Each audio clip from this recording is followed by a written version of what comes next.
बिस्मिल्लाहिर्रहमानिर्रहीम। अस्सलाम वालेकुम। 9th क्लास का बायोलॉजी सब्जेक्ट और चैप्टर नंबर हमारे पास 9 है, जो कि आखिरी चैप्टर है बायोलॉजी में, और इस चैप्टर का नाम है ट्रांसपोर्ट। ट्रांसपोर्ट सारी तरह के जानदारों में लाजमी चीज़ है।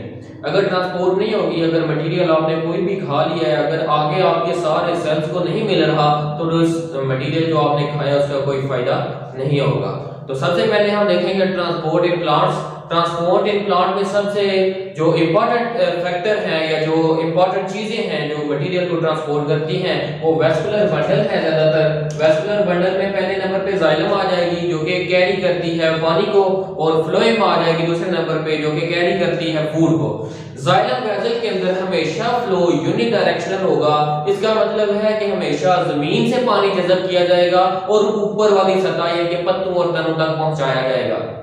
जबकि जो फ्लोएम है उसमें जो ट्रांसपोर्ट की डायरेक्शन है वो एक समत में नहीं हो सकती, बल्कि बेशुमार समतों में होती है। उस जगह से जहां पर खुराक तैयार की गई है, जो कि खुराक की फैक्ट्री है, जैसे कि लीफ खुराक की फैक्ट्री तस्वर किए जाते हैं, उस जगह पे खुराक पहुंचाई जाती है जहां पर उसकी जरूरत है। तो ये नीचे की तरफ भी पौधे को उसकी जरूरत हो सकती है खुराक की, और ऊपर की तरफ भी उसको जरूरत हो सकती है।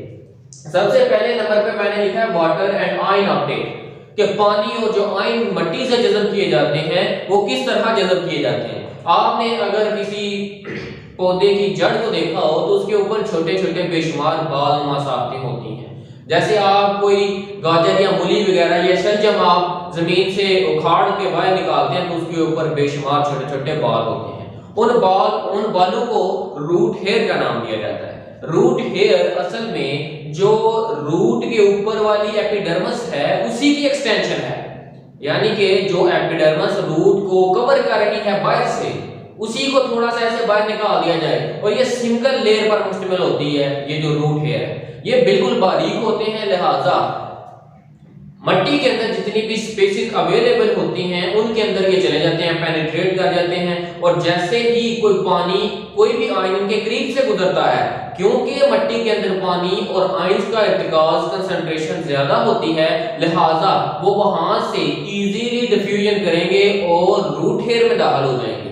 रूट हेयर में दाखिल होने के बाद ये उन सेल के अंदर जितनी भी चीजें होंगी उनसे पेनिट्रेट करते करते जाइलम और फ्लोएम जो बंडल हैं उन्हें उन तक पहुंच जाएंगे। इन जाइलम और फ्लोएम बंडल को असल में वेस्कुलर बंडल कहते हैं। जो पानी कैरी करती है वो हमेशा जाइलम ही होगी, और जो फूड कैरी करती है, चाहे वो ऊपर से नीचे की तरफ ला रही है या नीचे से ऊपर की तरफ लेके जा रही है, उसे फ्लोएम का नाम दिया जाएगा। तो अगर आपको कोई पूछे कि आप पानी या जो आयंस हैं ये मट्टी से किस तरह जज़ब होते हैं, तो आप सिंपल कहेंगे कि सिंपल डिफ्यूजन के प्रोसेस से मट्टी के अंदर जो पानी होता है, क्योंकि मट्टी के अंदर पानी का इर्तिकाज ज्यादा है और रूट हेयर्स के अंदर पानी का इर्तिकाज कम है, लिहाजा पानी मट्टी से मूव कर जाएगा रूट हेयर के अंदर और फिर आस्ता आस्ता जाइलम वेसल तक पहुंचा दिया जाएगा। फिर जाइलम वेसल उसे अपनी फोर्स लगा के नीचे से ऊपर की तरफ पहुंचा देगी। नेक्स्ट है हमारे पास ट्रांसपायरेशन। ट्रांसपायरेशन क्या चीज है? पौधों के पास कोई कंट्रोल सेंटर नहीं है, कोई उनका दिमाग नहीं है कि हमने इतना पानी जमीन से जज़ब करना है या इतना पानी जज़ब करना है। उन्हें जितना पानी अवेलेबल होता है वो जज़ब करते रहते हैं।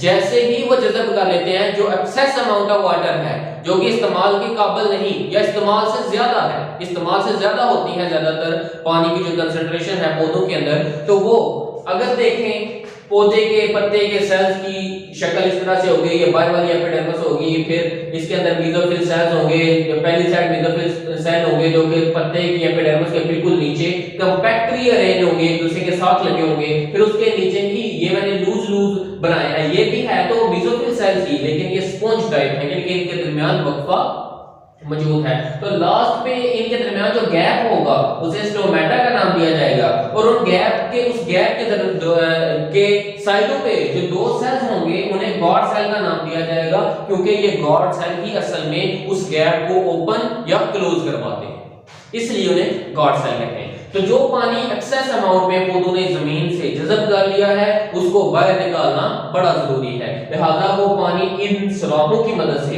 इस स्टोमेटा के जरिए बहारात की सूरत में बाहर खारिज हो जाएगा, तो इसे ट्रांसपायरेशन कहेंगे। Transpiration is a process in which water is evaporate in the form of water vapors from the tiny holes in leaves called stomata। यानी कि स्टोमेटा जो कि पौधे के पत्ते के अंदर सुराख हैं उनसे अज़ाफी पानी का बहारात बनकर निकल जाना ट्रांसपायरेशन कहलाता है। एक बड़ी इंपॉर्टेंट जो फ्रेज है या लाइन है वो बोली जाती है वो है ट्रांसपायरेशन इज नेसेसरी इवल। बड़ा जरूरी है, लेकिन इवल का मतलब तो गुनाह हो गया। बड़ा जरूरी एक गुनाह है जो कि अगर पौधे ना करेंगे फिर भी मर जाएंगे, अगर ज्यादा कर जाएंगे तो फिर भी मर जाएंगे। Transpiration is necessary evil. Transpiration helpful भी है पौधों के लिए और ट्रांसपायरेशन नुकसानदाह साबित हो सकती है। हेल्पफुल तो है ही है हर सूरत में, लेकिन नुकसानदाह साबित हो सकती है। इसकी दो वजह होगी। ट्रांसपायरेशन किस तरह जरूरी है या किस तरह फायदेमंद है ये आपको बताता हूं कि अगर पौधों ने ज्यादा पानी जज़ब कर लिया है, इतनी उनकी कैपेसिटी नहीं है, इतना पानी वो यूटिलाइज नहीं कर रहे, तो वो उस पानी को स्टोमेटा के जरिए बाहर खारिज कर देंगे। हेल्पफुल हो गया। ड्राई सीजन में, गर्मी के सीजन में जब बाहर का टेम्परेचर बेशुमार ज्यादा हो जाता है तो पौधों के अंदर जो प्रोटीन है वो ढीले होने का खतरा होता है। लिहाजा पौधा अपनी इजाफी पानी को वेपर्स की सूरत में स्टोमेटा के जरिए बाहर खारिज करके अपने आप को कूलिंग देता है। सेम लाइक ह्यूमन, जैसे इंसानों को पसीना आता है तो ठंडक का एहसास होता है, वैसे ही जब पौधे ट्रांसपायरेशन करते हैं तो उन्हें ठंडक का एहसास होता है, टेम्परेचर कम हो जाता है और ये फियर, ये डर कि उनके अंदर जो प्रोटीन है, उनके अंदर जो एंजाइम अपने ऑप्टिमम टेम्परेचर के ऊपर काम कर रहे हैं, कहीं वो ना डीनेचर हो जाए। और नुकसानदाह किस तरह होगी? फर्ज करें कि अगर ज्यादा गर्मी हो गई है, पौधे के पास पानी भी नहीं है, ड्राई सीजन है, सॉइल बिल्कुल खुश्क है, पानी नीचे से आ ही नहीं रहा जमीन से, तो फिर भी वो इवेपोरेशन करते रहेंगे अपने आप को ठंडा रखने के लिए। इस सूरत में आपने अक्सर का देखा होगा गर्मियों की शदीद धूप के दौरान पौधों के जो पत्ते हैं वो शेड हो जाते हैं, ऐसे अपने आप को मुरझा जाते हैं। ऐसे महसूस होता है कि पौधा जो है ये जल गया या मुरझा गया है, लेकिन जैसे ही आप उसको पानी देंगे वो दोबारा से टर्जिट हो जाएंगे। ठीक है, ये एक नुकसान है। लेकिन अगर कंटीन्यूअसली से पानी ना दिया जाए, ड्राई सॉइल ही रहे, बारिश ना हो, इवेपोरेशन होती रहे, तो अल्टीमेटली पौधे का जो फोटोसिंथेसिस का प्रोसेस है वो खत्म हो जाएगा, वो कोलैप्स कर जाएगा, पौधे को खुराक नहीं मिलेगी, वो सेलुलर रेस्पिरेशन की मदद से एनर्जी हासिल नहीं कर सकेगा, लिहाजा पौधा मर जाएगा। इस तरह हम कह सकते हैं कि ट्रांसपायरेशन जरूरी भी है, हर हाल में जरूरी है, लेकिन नुकसानदाह उस सूरत में साबित हो सकती है जब सॉइल ड्राई हो, जब मिट्टी से पानी मजीद ना आ रहा हो, जब बारिशें ना हो और जब गर्मी बहुत ज्यादा हो, तब ये ट्रांसपायरेशन इवल के तौर पर साबित होगी। और transpiration is necessary all time साबित होगी कि जो पानी उन्होंने ज्यादा जज़ब कर लिया है मिट्टी से, वो उन्होंने खारिज करना ही करना है हर सूरत में। तो ये हमारे पास इस टॉपिक का आ गया ion water and ion Uptake में मैंने आपको बताया कि रूट हेयर जो कि एक्सटेंशन ऑफ एपिडर्मिस है, रूट हेयर के ऊपर जो एपिडर्मिस है उसी की जो इजाफी जगह है उसे रूट हेयर का नाम दिया जाता है, क्योंकि ये बालनुमा साख्त होती है इसलिए इसे रूट हेयर का नाम दे दिया जाता है। वेस्कुलर बंडल में दो चीजें आती हैं, जाइलम और फ्लोएम। जाइलम कैरीज वाटर, ये पानी को नीचे से ऊपर की तरफ लेके जाएगी, और फ्लोएम कैरीज फूड, ये फूड को उस जगह से जहां पर वो बन रही है उस जगह से उस जगह पर लेकर जाएगी जहां पर उसकी जरूरत होगी। और फिर ट्रांसपायरेशन का बताया कि ये अगर पत्ते की एपिडर्मिस है, ये मेसोफिल सेल्स हैं जो कि कंपैक्टली अरेंज्ड हैं, एक दूसरे के साथ मजबूती से जुड़े हुए हैं, तो इसे कहेंगे ये है हमारे पास पेलिसेड मेसोफिल। और फिर अगर ये मेसोफिल सेल जो है ये अलग-अलग है तो इन्हें हम कहेंगे ये है हमारे पास स्पॉन्जी मेसोफिल, और इनके दरमियान जो गैप होगा उसे स्टोमेटा का नाम दिया जाएगा। इस गैप के जरिए से जो इजाफी पानी है वो बहारात की सूरत में खारिज होगा, उस अमल को ट्रांसपायरेशन कहेंगे। जरूरी भी है और इवल भी साबित हो सकती है।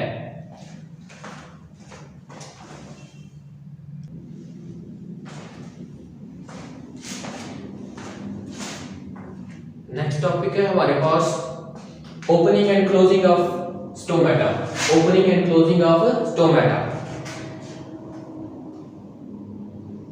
मैंने आपको बताया कि पौधे के पत्ते के अंदर नीचे वाली सतह के ऊपर बेशुमार स्टोमेटा लगे होते हैं, जो कि जब ओपन होंगे तो ट्रांसपायरेशन होगी और जब ये क्लोज हो जाएंगे तो ट्रांसपायरेशन नहीं होगी। तो opening and closing of stomata के पीछे कौन से अवामल कारगर हैं, कौन सी चीजें इफेक्ट करती हैं opening and closing of stomata को? हम देखेंगे कि दिन के वक्त जब ये जो गार्ड सेल्स हैं इनके पास क्लोरोप्लास्ट मौजूद है, यानी कि ये खुद फोटोसिंथेसिस करेंगे और क्या बनाएंगे? ग्लूकोज बनाएंगे। ये बीन शेप होंगे, बीज की शक्ल के होंगे, जिनकी अंदर वाली जो दीवारें हैं ये थिनर है, ये थिकर है, ये मोटी है, और जो बाहर वाली दीवारें हैं ये पतली हैं। जब ये टर्जिड होंगे तो ये इस तरह का गोल दायरा सा बना लेंगे, और जब ये श्रिंक कर जाएंगे या इनसे पानी निकल जाएगा तो इस तरह क्लोज हो जाएंगे। जैसे एक बेबी टब होता है जिनके अंदर छोटे छोटे बच्चे नहाते हैं, तो वो अगर उसको हवा भर दी जाए तो ऐसे फूल जाता है और ऐसे गोल हो जाता है, और अगर हवा निकाल दी जाए तो वो उसके अंदर वाली दोनों दीवारें आपस में ऐसे मिल जाती हैं और ये बंद हो जाता है बेबी टब। बिल्कुल इसी तरह ये बीन की शक्ल का है, इसकी अंदर वाली दीवारें मोटी हैं और बाहर वाली दीवारें पतली हैं। जब इनके पास पानी मौजूद होगा, ग्लूकोज मौजूद होगा, पानी बाहर से आता रहेगा तो ये खुला रहेगा और ये जो सेल है गार्ड सेल ये टर्जिड रहेंगे।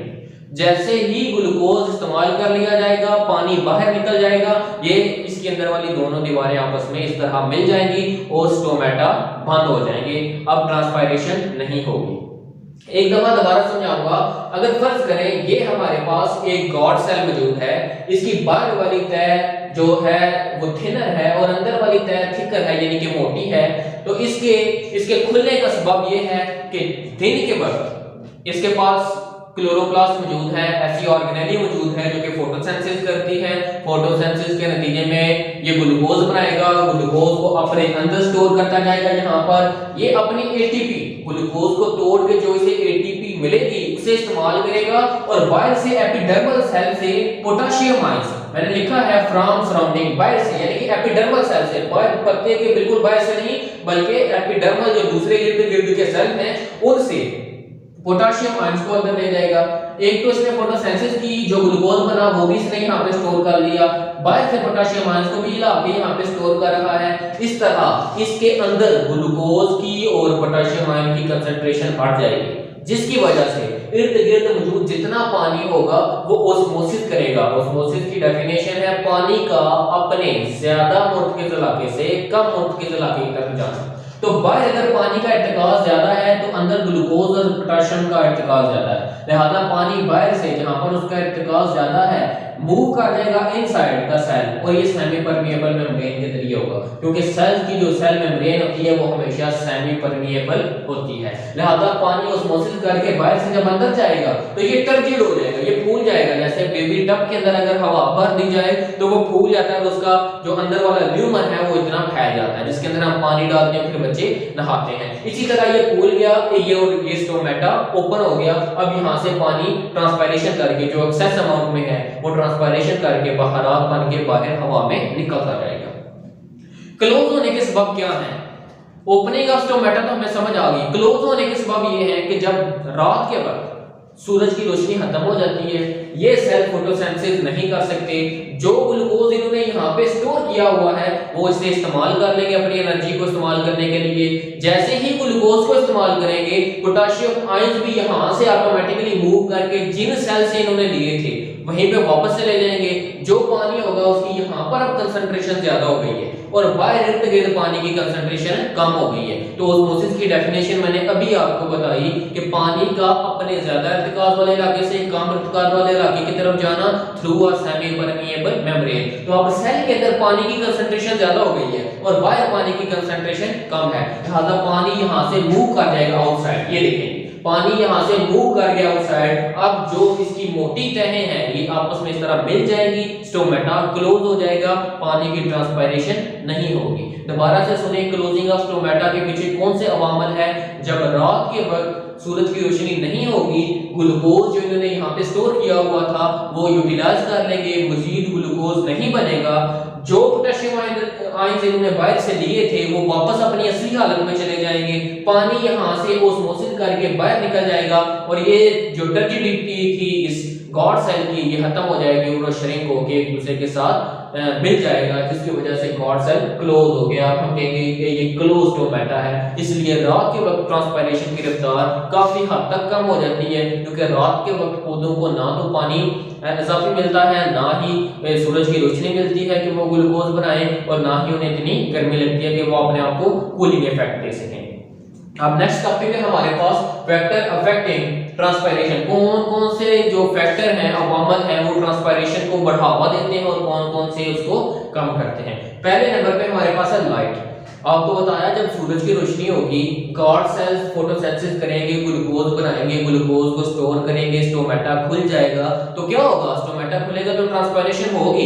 लिहाजा मैंने लिख दिया है light directly proportional to transpiration. जितनी ज्यादा लाइट होती जाएगी ट्रांसपायरेशन बढ़ती जाएगी, जितनी कम लाइट होगी ट्रांसपायरेशन कम होगी। इसकी वजह ये होगी कि गॉड सेल सूरज की रोशनी ना होने की वजह से फोटोसिंथेसिस नहीं करेंगे, उनके अंदर जो ग्लूकोज होगा वो यूटिलाइज कर लेंगे, पानी जो है वो वापस चला जाएगा ऑस्मोसिस करके, और गॉड सेल्स की जो अंदर वाली मोटी तहें हैं वो आपस में मिल जाएंगी, गॉड सेल बंद हो जाएंगे, लिहाजा स्टोमेटा क्लोज हो चुका है, मजीद ट्रांसपायरेशन नहीं होगी।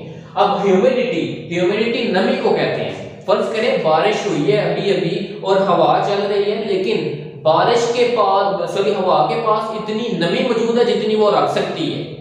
अब मजीद उसे नमी की जरूरत नहीं है, तो पौधों के पत्तों के नीचे वाली सतह के ऊपर जो पानी लगा हुआ है वो वहीं लगा रहेगा, क्योंकि हवा खुश्क है ही नहीं, हवा के पास नमी ऑलरेडी मौजूद है बारिश की वजह से, उसे मजीद पानी की जरूरत ही नहीं। तो फिर ट्रांसपायरेशन की रफ्तार ऑटोमेटिकली कम हो जाएगी। जब हवा में नमी ज्यादा होगी ट्रांसपायरेशन की रफ्तार कम होती जाएगी, जब नमी कम होगी, खुश्क हवा होगी गर्मियों के अंदर, तो ट्रांसपायरेशन ज्यादा होगी।